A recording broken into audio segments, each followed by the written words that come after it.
An inside look at Singapore's unique brand of flower power. The first ever book on the nation's use of orchids for diplomacy was launched today. Now, the Foreign Affairs Ministry and National Parks Board say the book also marks Singapore's 60th year of independence in 2025. The book features the stories of 60 orchids hybridized by Singapore, then presented to world leaders and international organizations.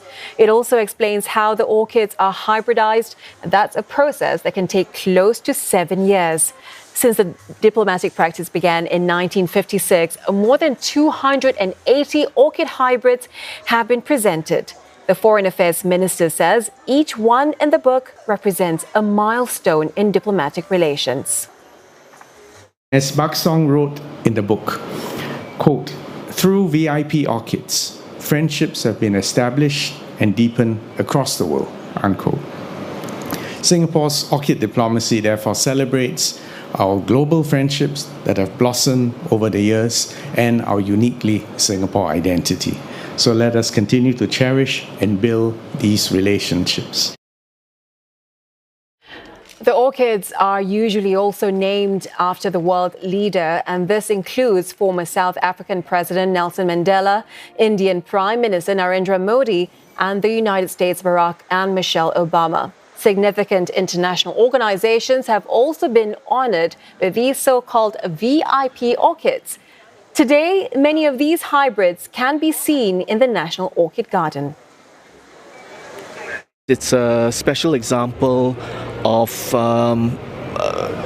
projecting and presenting Singapore's soft power. A very important element of Singapore's soft power, this use of a flower with a lot of human ingenuity, expertise from many fields of science and some art in the cultivation of these hybrids. And for more on orchid diplomacy, we have with us Mr. Philip Paul Peters, Assistant Director, Protocol Directorate at the Foreign Affairs Ministry, and Mr. Mark Choo, Assistant Curator at National Orchid Garden at the National Parks Board. Gentlemen, welcome to the both of you. Thank you, Shahina. Philip, we were talking about Singapore's soft power there. Orchid diplomacy, it's truly a unique tradition as part of Singapore's diplomatic relations with other countries. Absolutely. How did the concept first come about, and why specifically orchids? Well, thank you, Shahida, and thank you for having us here today. To answer your question, I think we have to go back several decades to the 1950s, when the first VIP orchid was named in 1956. It's called the Aranthera Anne Black, and it was named after Lady Anne Black, who was the wife of the then British Governor of Singapore, Sir Robert Black. And since then, we've continued to use orchids as an important part of our diplomatic efforts. In fact, since 1956, as you said, more than 280 orchids have been named after foreign dignitaries, international organizations, as well as events worldwide. And orchid diplomacy is a gesture. It's a gesture of friendship and goodwill with our foreign partners. And it also serves as a symbol of enduring and long-standing bilateral ties. I mean, if you visited the National Orchid Garden, you'll see orchids that have been named years and decades ago. And as you also rightly said, orchid diplomacy is a tradition, and as far as we are aware, no other country has a program to name orchids or even plants after their VIP guests on the same scale as Singapore. That's right. It is really a gesture of goodwill. And when it comes to deciding who gets an orchid hybrid named after them, is there a process that's in place, Philip? Well, we usually name orchids after distinguished dignitaries, such as heads of state, heads of government and royalty who are in Singapore on state or official visits. For example, in 2024, we've had 4 orchids named so far. Okay. And they were named in honor of the Prime Ministers of Laos, Cambodia, Ethiopia, and New Zealand. Okay. Mark, let's bring you in. Yes. We can't ignore the obvious here. There's a beautiful hybrid orchid right in front of you there. Perhaps you can tell us more about it, the qualities that this orchid represents. So this orchid is Papilionanda ASEAN Golden Jubilee, and it was named in 2017 to commemorate 50 years of the ASEAN. It is, one of its parents is Papilionanda Josephine Vembrero, and that plant has been a staple of the botanic gardens, some of our breeding lines, and that is able to create some of this apricot colored orchid. Okay, and this is one of the stories that's featured in this book right here. Yes. Yes, and it was to commemorate the 50th anniversary of ASEAN back in 2017. Yes, that's right. Some of these hybrids, they take about 7 years to develop.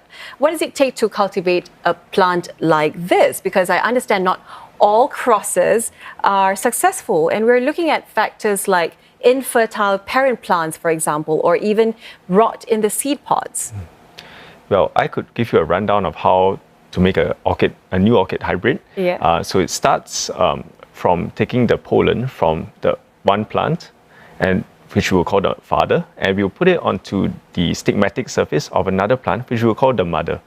We will then wait for the seed pod to develop, and after about 3 months to 6 months, we'll be able to bring it to the orchid laboratory in the botanic gardens, and that is a clean lab, and then we will let it grow and mature in flasks and germinate there.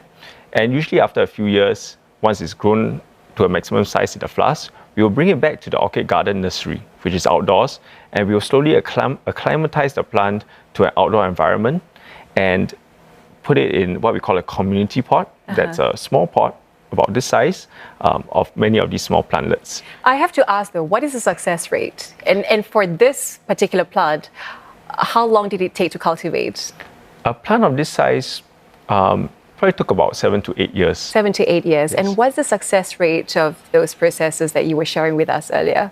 Well, it's hard to determine the success rate. Sometimes as breeders, we want to be very adventurous. We will try things that are very difficult to do, which involves different, we can do what we call intergeneric hybrids, so hybrids of different genera, and sometimes that can create something like what we call a breakthrough in breeding, or sometimes we can work within a genus, which is easier to do.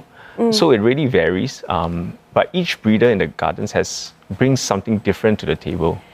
These breakthroughs, as you were saying, Mark, Philip, VIPs may have a say in which orchid is named after them, but can they actually travel back with these hybrids? Can they bring them back to the country? Yes, actually they can, subject to their local phytosanitary requirements. Of course, our colleagues at NParks assist with the paperwork for that. Yeah. And we have had many requests from the dignitaries to bring back the plants with them. For example, the Dendrobium Kishida Fumio is on display at the Hiroshima Botanic Gardens. And in January 2023, the Hiroshima Botanic Gardens actually issued a press release announcing that the orchid was in bloom at that time. Oh, that's fascinating. Yeah. So it's in Japan right now? That's right, yes. Specifically in Tokyo? Hiroshima Botanic Gardens, yes, right, yeah. Mr. Mark, this book really here, it describes orchid diplomacy as an art and science. How do you ensure that there are always orchid hybrids that are available to be named after these VIPs? So back in the Botanic Gardens, there is a team of specialized breeders, including myself, that we breed orchids we do it on a weekly basis. But it depends on the breeder. I do mine about twice a week. Some do it a bit more. I like to do it at the end of the day when I have time and space to kind of decide what I want to do, look around the nursery, and then I would then kind of have something in mind, and usually an end goal of what I want to create, and then I would then make these hybrids. Besides that, we also look for new parent plants from the orchid nurseries, and so that we are able to bring in new breeding lines and new and interesting plants that we can use for breeding. All right, gentlemen, thank you very much. I'm afraid we have run out of time, but thank you so much for coming in to speak with us about this and for bringing in this very beautiful hybrid orchid. Thank you. Thank you, Shahid. And that was Philip Paul Peters from MFA and Mark Choo from the National Orchid Garden.